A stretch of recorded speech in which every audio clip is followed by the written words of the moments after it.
Welcome to the precursor of G33, Awakening of Spring, which will be the next installment in my series of solo replays. So here we have quite a big late war scenario, 10 turns long, and we have the weather is falling snow.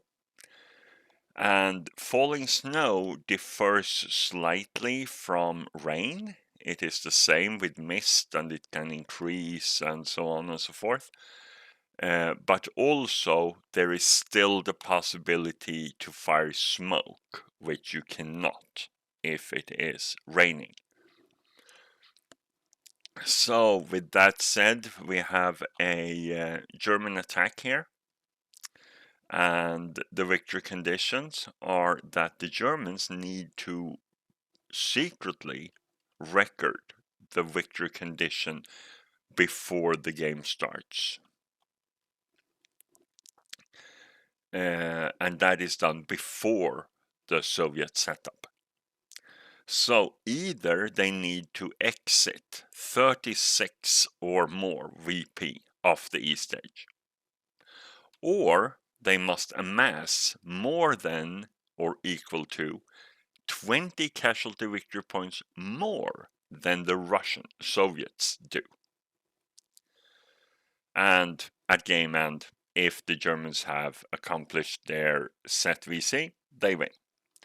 So what forces do then the Germans have? Well, we scroll down towards the west here. And this is the German force. This force on this side can set up to and inclusive of row Q. And this German force can set up on this side up to and including row Q. The German tanks have a motion counter on top of them. That doesn't mean they have to start in motion, but they may set up in motion. So it's just a reminder there.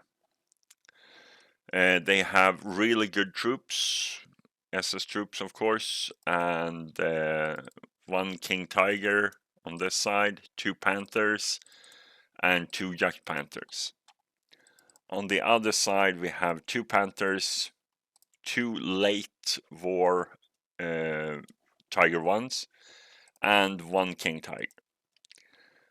So what to watch out for here? The King Tigers both have red movement points, so they don't want to stop unnecessarily because they will immobilize on a start dice roll of 12, or mechanical reliability dice roll as it is actually called. And then we have the Panthers. They will stall on the 12, so not as dangerous, but still. This is a SS formation, so they are elite for ammunition depletion purposes.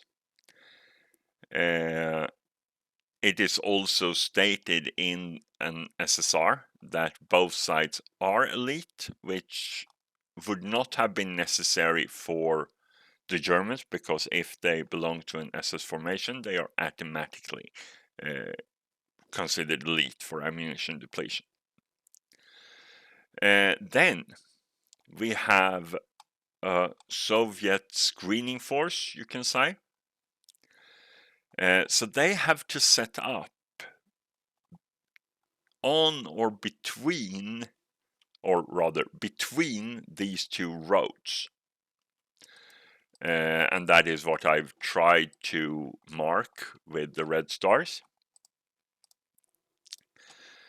So may not set up on the road, but between these two roads.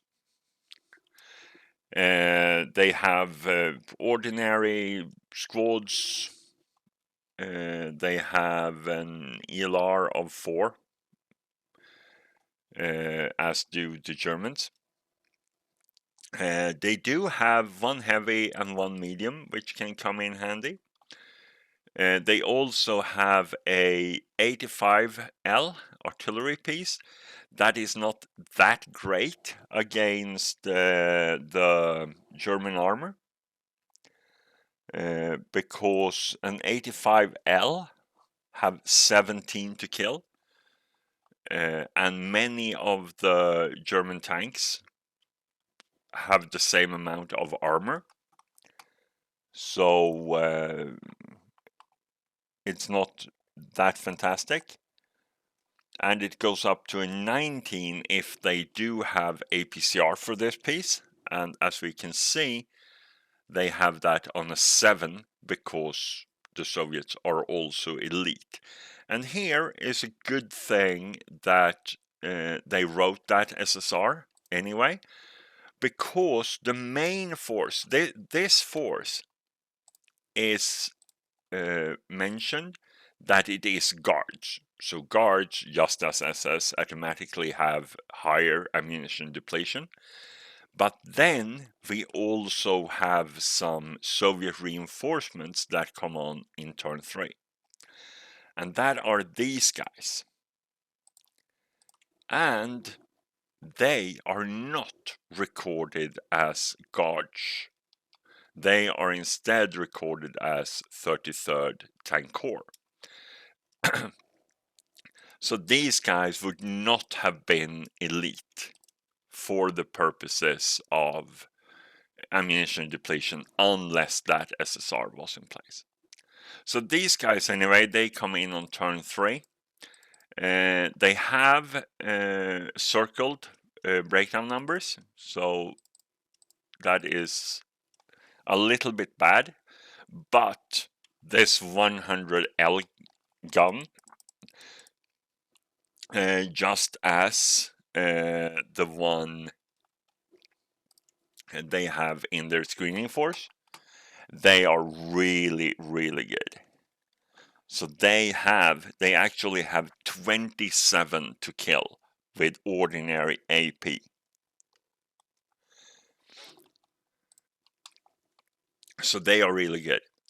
Bad thing with this thing is that it has a manhandling number of 4, so he really wants to set up in a spot where he can see a lot and don't need to move that guy. The 85L could be pushed with a manhandling number of 7. Not a great chance, but it is doable at least. Then we also need to address the fact that the Germans, they have underscored morale, right? But they also have an ELR of 4. So how does that work? That we need to figure out. And then you have it in roll A 19.132. Then they suffer unit replacement normally, regardless of the severity of the quality drop. So a 658 and also a 548 will actually drop down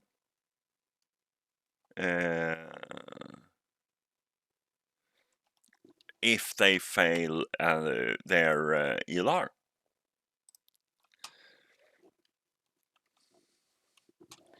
But they are still SS, of course. Okay, on the scenario card, it's not SS 548s, but then you have SSR 4 that says that the 548s are SS, basically. All right, we have one more SSR, and that is that all buildings are wood, that I have already fixed on the map with the help of VASL. And they also only have a ground level, so there is no point trying to set up guys at level 1 in this building, for example. or to move up into level 1 here, because it doesn't exist. So that is about it, and I will tell you what I choose for the Germans, and I will do that before I do the Soviet setup, of course. So that is it for this precursor, right? So I think we are done. It's just for the Soviets to start setting up, and then for the Germans to start attacking. So hope to see you for that, and bye for now.